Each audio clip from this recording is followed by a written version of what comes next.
बिहार के अस्पताल में मानवता को शर्मसार करने वाली घटना सामने आई है, जहां एक महिला की मौत पर एम्बुलेंस नहीं दिया गया। स्ट्रेचर देने के बदले में बेटा और पत्नी को गिरवी रखा गया। यह मामला है बिहार के नवादा जिले के अकबरपुर प्राथमिक स्वास्थ्य केंद्र का, जहां अस्पताल प्रशासन की लापरवाही से एक मृत महिला का शव को स्ट्रेचर पर घसीटते हुए अस्पताल से घर ले जाना पड़ा। स्ट्रेचर के बदले में 2 परिजन को अस्पताल में गिरवी रखना पड़ा। यह तस्वीर न केवल विचलित कर देने वाला था, बल्कि बिहार की जर्जर स्वास्थ्य व्यवस्था पर बड़ा सवाल खड़ा भी करता है। नमस्कार, आप देख रहे हैं न्यूज़ हाट। मैं हूं आपके साथ अस्मी सराफ। बिहार के नवादा जिले में स्वास्थ्य व्यवस्था की लापरवाही और संवेदनहीनता की एक ऐसी तस्वीर सामने आई है जिसने लोगों को झकझोर कर रख दिया है। अकबरपुर प्राथमिक स्वास्थ्य केंद्र में उपचार के दौरान 75 वर्षीय केशरी देवी की मौत हो गई, लेकिन मौत के बाद जो हुआ उसने हेल्थ सिस्टम की गंभीर खामियों को उजागर कर दिया। परिजनों ने जब शव को घर ले जाने के लिए एम्बुलेंस की मांग की तो अस्पताल प्रशासन ने साफ मना कर दिया। उनके अनुसार मृतकों को ले जाने के लिए यहाँ कोई सुविधा उपलब्ध ही नहीं है। मृतक के बेटे के बार आग्रह के बावजूद एम्बुलेंस नहीं दी गई। लंबे अनुरोध के बाद अस्पताल ने स्ट्रेचर देने की बात तो मानी, लेकिन एक अजीब शर्त भी रखी। वो थी कि स्ट्रेचर वापस आने तक बेटे और पत्नी को अस्पताल में गारंटर के तौर पर बैठना होगा। मजबूरी में परिजनों ने यह शर्त मान ली। अकबरपुर बाजार निवासी अजय साव ने बताया कि रात के अंधेरे में उन्हें अपनी 75 वर्षीय मां का शव स्ट्रेचर पर अपने घर तक घसीटकर ले जाना पड़ा। घर पहुंचने के बाद स्ट्रेचर वापस किया गया, तब जाकर अस्पताल ने अजय की पत्नी और बच्चे को छोड़ा। अजय की पत्नी ने बताया कि उन्होंने कर्मचारियों से हाथ जोड़कर स्ट्रेचर देने की गुहार लगाई थी।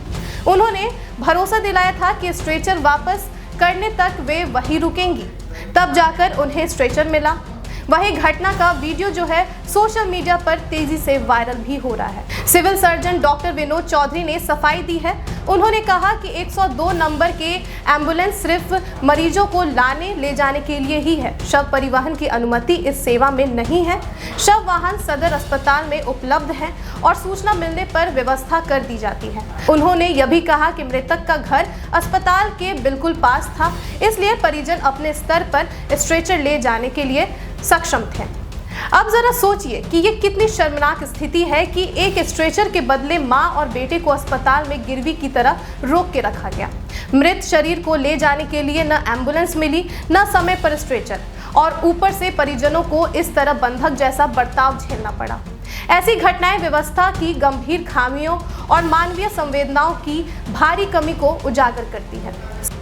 हाँ, मुझे मालूम हुआ था कल रात में 11 बजे, 11:30 बजे के आसपास एक पत्रकार महोदय ने फ़ोन करके बताया कि आपके यहाँ एम्बुलेंस, एक्चुअली एम्बुलेंस जो प्रखंड के अंतर्गत है वो मरीज को ले आने के लिए है। उसको तो बॉडी को ले जाने के लिए आदेश नहीं है। उसके लिए जिले में जो हमारे पास मर्सरम जो 100 ले जाता 100 वाहन है, अगर हमको पता चलता तो हम लोग 100 वाहन को भेज देते, लेकिन ऐसा नहीं हुआ। लेकिन ऐसा बात है कि जहाँ तक सच्चाई सुनने में आया है, ये पता लगाए हम लोग तो सरकार की तरफ से स्वास्थ्य व्यवस्था को दुरुस्त करने के दावे तो बहुत किए जाते हैं, लेकिन जमीनी हालात अक्सर कुछ और ही कहानी बताते हैं। बुनियादी सुविधाएं जैसे एम्बुलेंस, स्ट्रेचर और मरीजों के प्रति संवेदनशील व्यवहार किसी भी अस्पताल की पहली जिम्मेदारी होती है। जब इन्हीं मूल जरूरतों में कमी रह जाए तो सवाल स्वाभाविक रूप से उठते हैं कि सिस्टम में सुधार कब होगा और आम लोगों को सम्मानजनक स्वास्थ्य सेवा कब मिलेगी। तो फिलहाल के लिए बस इतना ही। आप देख रहे न्यूज़ हाट। धन्यवाद।